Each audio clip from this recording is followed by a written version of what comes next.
जब महाभारत का युद्ध समाप्त हो गया था और युधिष्ठिर राजा बन गए थे, धृतराष्ट्र ने भी पांडवों को अपना लिया था। तब श्री कृष्ण भी सोचते हैं कि अब उनका यहाँ सब दायित्व पूरा हो गया है, यहाँ अब सब ठीक है, अब मुझे भी द्वारिका लौट जाना चाहिए।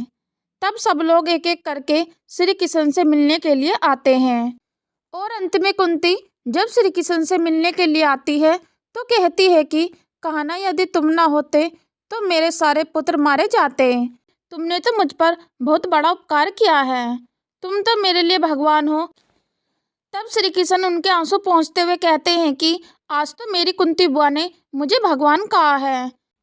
मैं तो आज बहुत प्रसन्न हूँ, इसलिए सभी को कुछ न कुछ वरदान मांगने को कहता हूँ। सभी श्री कृष्ण से कुछ न कुछ मांगकर वहाँ से चले जाते हैं और जब कुंती की बारी आती है तो वह कहती है कि लल्ला, मैं तुमसे क्या मांगूं? तुमने तो बिना मांगे ही सब दे दिया। यदि तुम मुझे कुछ देना चाहते हो तो मुझे दुख पर दुख आने का वरदान दे दो। एक दुख खत्म ना हो, दूसरा आ जाए। यह सुनकर श्री कृष्ण की आंखों में आंसू आ गए।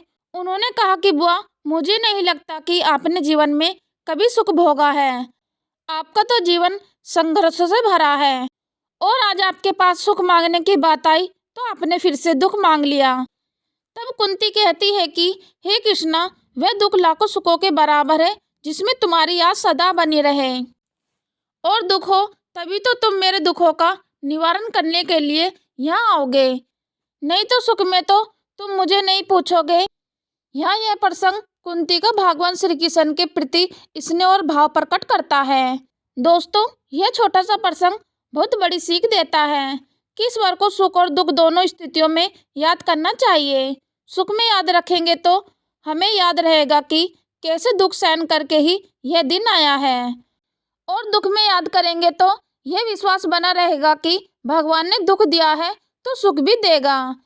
दोस्तों, यह प्रसंग यह सिखाता है कि सुख और दुख में मनुष्य को समान बने रहना चाहिए, न सुख में ज्यादा उत्साही हो और न दुख में ज्यादा दुखी और हतोत्साही हो, क्योंकि यह एक चक्र है। स्थिति कब पलट जाए कोई नहीं जानता, लेकिन यह चक्र अपने समय अनुसार चलता जरूर है। इसलिए बुआ कुंती तभी तो कहना से कहती हैं कि मुझे दुख दो ताकि तुम्हारा हाथ मेरे सिर पर सदा बना रहे, क्योंकि हर दुख अपने साथ हजारों रास्ते भी दिखाता है आगे बढ़ने के, जबकि सुख में हम केवल उसके आनंद में लीन रहते हैं, आगे कुछ नहीं सोच पाते।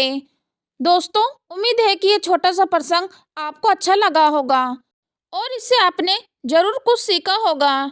यदि हाँ हो तो वीडियो को लाइक शेयर करें, चैनल को सब्सक्राइब करें। दोस्तों, ऐसे ही रोजाना ज्ञानवर्धक वीडियोस देखने के लिए जय श्री कृष्णा।